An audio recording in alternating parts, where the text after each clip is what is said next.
Γεια παιδιά, Ζώουν εδώ και αυτό είναι το πρώτο μου Q&A. Πάμε στις ερωτήσεις σας.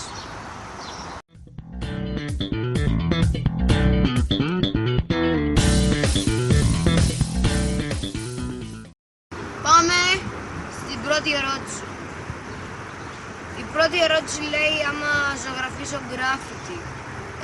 Ναι, όταν βαριέμαι κάνω γκράφιτι, όχι σε τοίχους γιατί δεν έχω σπρέι. Κάνω σε χαρτιά με το μολύβι μου και όταν θέλω να ζωγραφίσω. Πάμε στη δεύτερη ερώτηση. Η δεύτερη ερώτηση λέει άμα θα έκανα ακραίες προκλήσεις. Δεν ξέρω ακόμα γιατί το σκέφτομαι πρώτα.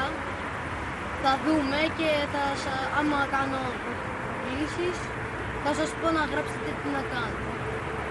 Η δεύτερη ερώτηση λέει τι φρούτα τρώω. Μ' αρέσει πάρα πολύ το αχλάδι. Μ' αρέσει το κορόμιλο, το σταφύλι και το καρπούζι. Πάμε στην επόμενη ερώτηση.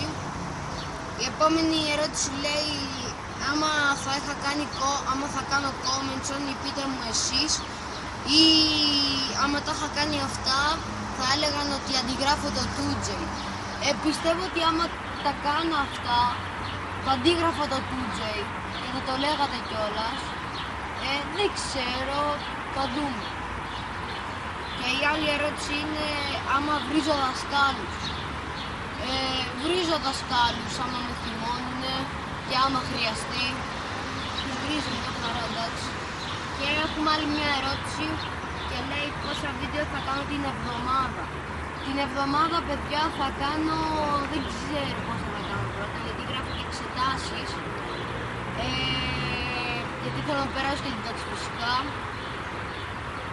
Θα δούμε, πάντως θέλω να κάνω πολλά βίντεο ώστε να ευχαριστηθείτε.